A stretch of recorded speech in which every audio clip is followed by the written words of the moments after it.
Hello again, everyone, and welcome to another edition of Mixed Bag Radio. This is Pete Fornatale on location, once again like Dick Cheney, at an undisclosed location in New York City with my guest, Lou Reed, who recently released a very ambitious project, a 2-CD set called The Raven. And if you're thinking Edgar Allan Poe, you're absolutely correct. Lou, what got you thinking about Edgar Allan Poe? The initial impetus came because the director, Robert Wilson, had a project in Europe. He'd had an idea to do a play about Edgar Allan Poe, so he asked me to write it. So that was where it came from initially. And as you may have noticed, it's not about his life, it's his work. Mm-hmm. It has nothing to do with his life, although the character is called Old Poe and Young Poe as a dramatic convenience, but in fact, it's nothing to do with his life. And then when we changed it to CD audio, rewrote the whole thing again, since it was originally something you would look at. But now, for the CD, obviously, you're not looking at anything, so it's imagination. Theater of the mind, as they used to say. Big time, for real. Yeah, yeah. This will separate, the men from the boys. It's kind of an odd time to release a record like this. Because you think the younger audiences today are visually spoiled by the MTVs No, of the world? because of downloading, because of the kind of music that's very popular right now. I think this is going against the way things are right now. Do you think people are too lazy to do it for themselves, to scratch the imagination that it requires? Oh, no, they're just not used to this. Yeah. I don't think that at all. I think they're kind of being cheated with what's available to them, because there's not very much available for. I mean, there's lots of different kinds of people, and there's lots of different kinds of music. Are you a fan of music video?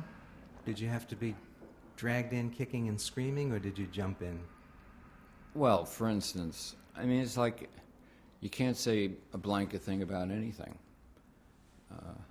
Bjork's videos are amazing. Every last one of them. I could, watch them for hours, and I have. I say that because I had an experience with my youngest son a number of years ago in the early days of MTV. We were driving down the main street of our town, and on the radio... Undisclosed location. And on the radio comes a Huey Lewis song that was popular at the time. And he was playing in the back seat, and he stops in his tracks, points to the radio and says, "I've seen that song." Which is something that... Must have been in a movie, right? You and I... No, it was the video. Oh, it was the video. It was the video. But that's a phrase relating to music that you and I would not have used. Well, that's not true. Rock Around the Clock, you said. Oh, I saw Blackboard Jungle. I see what you mean, yeah. But, yeah. Saw Little Richard, Girl Can't Help It. The Alan Freed movies. Yeah, it's like, it was just different version of the same thing. Everything's a different version of the same thing. It's not, videos, a music video as opposed to music in a movie. What's the difference? I don't get it. Well, Girl Can't Help It had Jane Mansfield. I mean, come on. What's the thing? A video's as good as somebody makes it. Right. It could be an exquisite jewel, or it could just be tits and ass, and that's fun too. So, I don't know. Have you had both kinds of experiences, good and bad? We haven't had the budget that could afford the tits, so we've had to make these arty kind of videos where you don't, imagination again. We just didn't have the budget, There you go. There you really go. I mean, it's not like, we're not a bunch of arty guys. We went to the casting couch and the whole deal. Say, honey, you could be in a video. You'd be seen by millions of people. Maybe get a thing in a movie. But we didn't have the budget. They said, well, we want to talk to you. We could do Robert Palmer. Come on. You're sounding a little bit like the character you played in One Trick Pony. You know, that was a pretty good imitation, you got to admit. That was. I mean, I was, you know, that's acting, which is really, really fun. And I was doing a take on a guy who was the right-hand man of a certain music executive at the time. Spot on mimicry. But I ought to be able to do that. I mean, singing's acting. Sure. I took acting in college. What was your major? You were literature or poetry? Major? Literature, useless. You know, they say, what are you going to do with that when you get out? And the answer is write rock and roll songs. Perfectly prepared. How? What sucked you? Polysyllabic goes monosyllabic. It's a great thing. What sucked you into that music? I've been working in bar bands since I was 14. Let me put it that way. On Long Island? Brooklyn, Long Island. Since I was 14, I was always, you know, underage. But that's what I did. And then, you know, like through college, that's how I supported myself.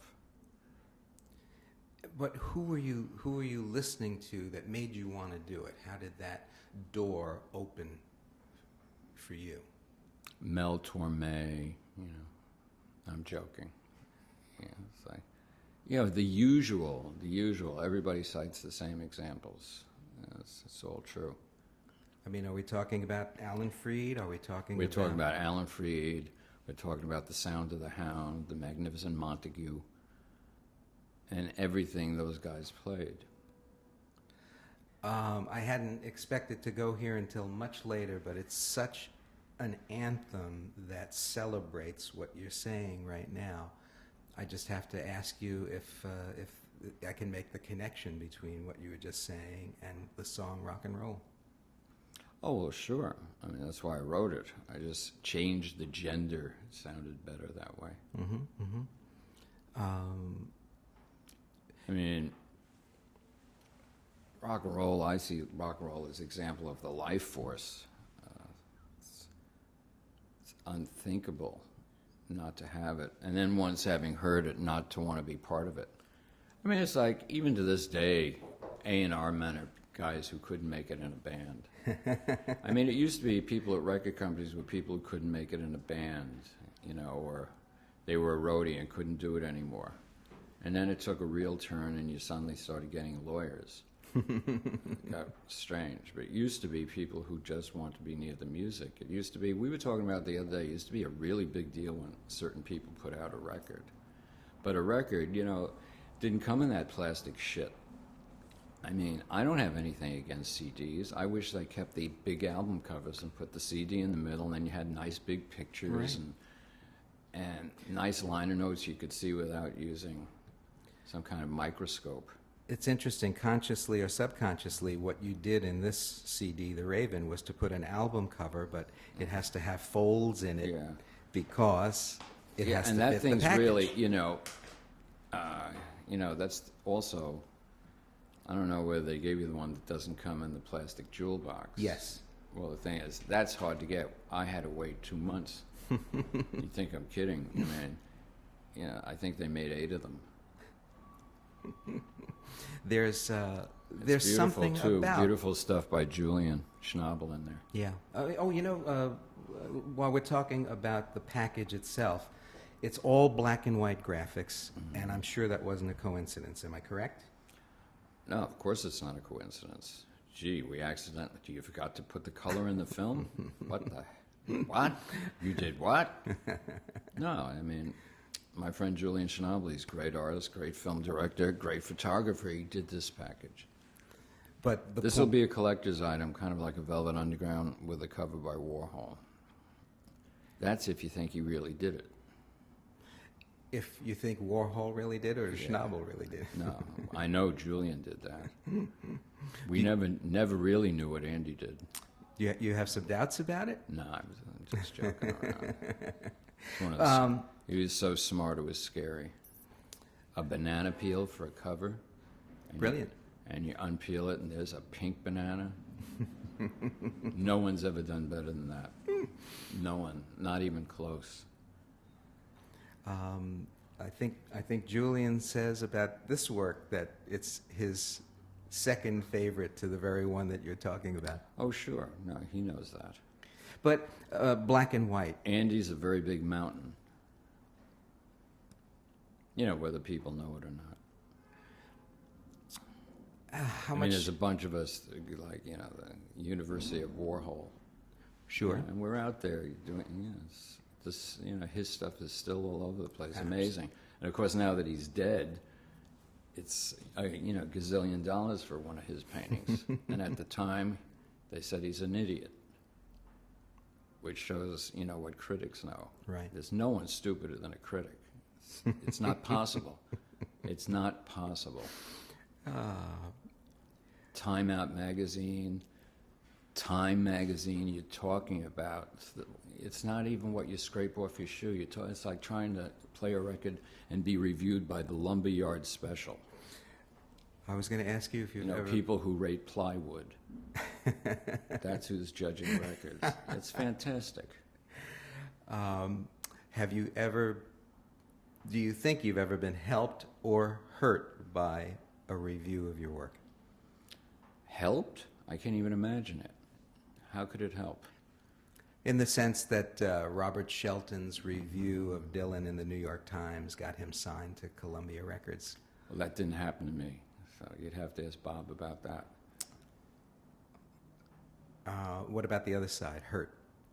I don't see how they could hurt you. You don't read No them? one takes anything a critic says seriously. People are impressed that your name's in the paper. So you're of the... if as long as the name's spelled correctly, it's okay. Column still. inches and weight. And don't read them. Well, you've gotten a lot of both in your career.